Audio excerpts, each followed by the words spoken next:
Hi, I am Jocelyn Makasare, Assistant Professor, Department of Botany, Parvatibai Chokle College of Arts and Science, Margam. Program Bachelor of Science, Subject Botany, Semester 5, Paper Code BOC 106, Paper Title Cell Biology and Plant Biochemistry.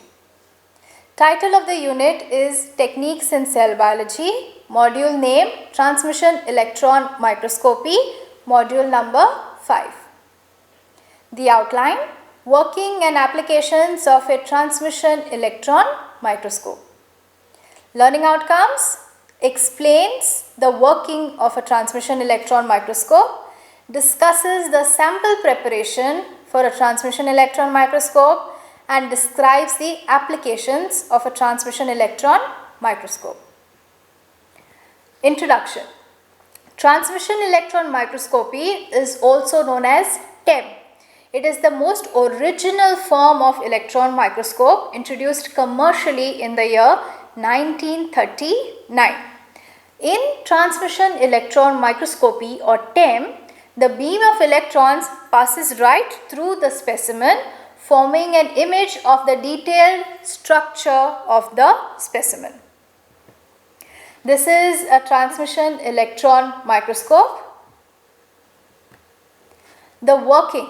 Now TEM consists of an electron source, which is basically your tungsten filament, which acts as the cathode, electromagnets, which function as your lenses, and a system that projects an image onto a fluorescent screen or a photographic film. This is the basic block diagram for working of a transmission electron microscope. Again, here everything takes place, the apparatus is fitted in a vacuum. Now, the electron gun is a heated tungsten filament which acts as your cathode. The source of electrons have a wavelength of around 0.01 to 0.1 nanometers, and a very high voltage of 40 to 400 kilovolts is required to generate the electrons. The anode will accelerate the beam of electrons, and your condenser lens will condense the electrons into a narrow beam. Now the narrow beam of electrons will pass through the specimen. It will interact with the specimen and pass through the specimen. Now the electrons will scatter in various directions depending on the density of the specimen. More dense areas, there will be more scattering of the electrons. Lesser dense areas, there will be less scattering. So wherever there is more scattering, the image will appear darker, and where there is more scattering, the image will appear lighter. The objective lens focuses both reflected and unreflected electrons to form an image of the specimen. Your projector lens enlarges the image.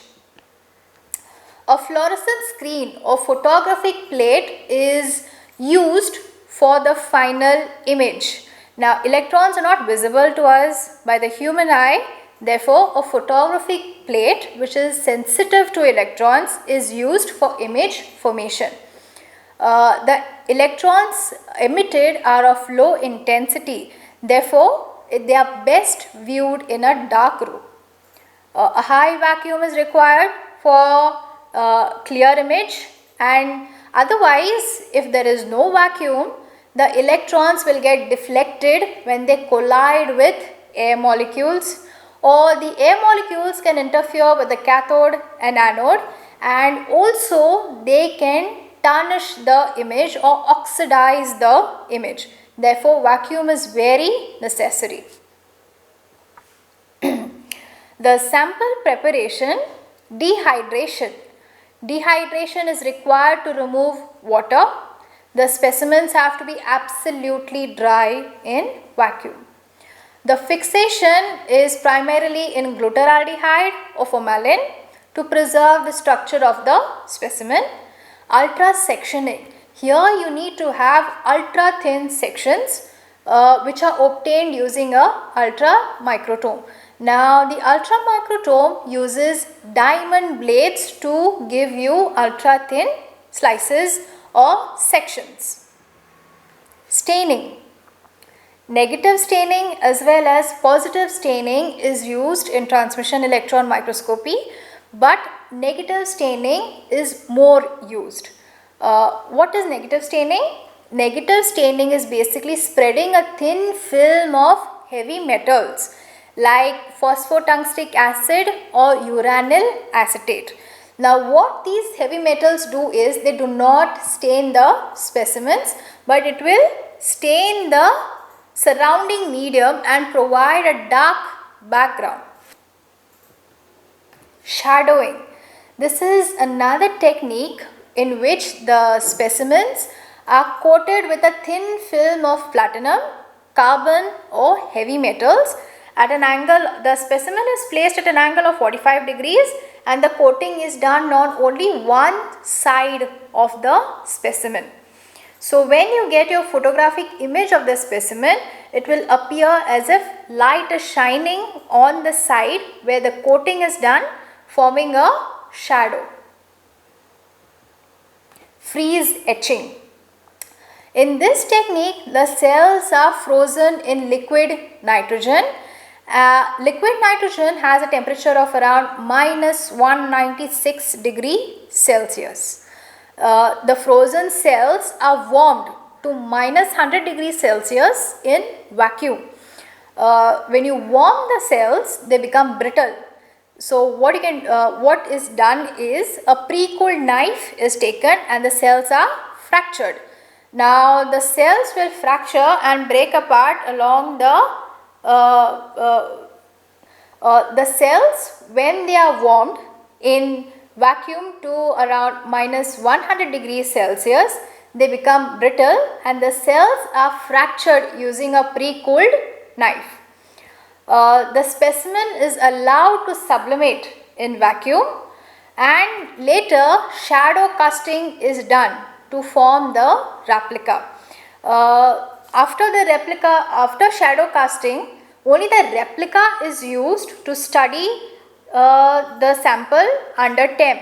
The original specimen is chemically removed so that you can use only the replica. The applications of transmission electron microscopy: the size, shape and relative arrangement of particles of a sample can be imaged at atomic dimensions. TEM provides crystallographic information, that is your arrangement of atoms, atomic scale defects. Study of ultrastructure of prokaryotes and eukaryotes is possible. It is routinely used in clinical pathology laboratories of medical centers for diagnostic purposes. We have a modern high resolution TEM called HRTEM, which makes use of a software which corrects spherical aberrations seen in our normal TEM.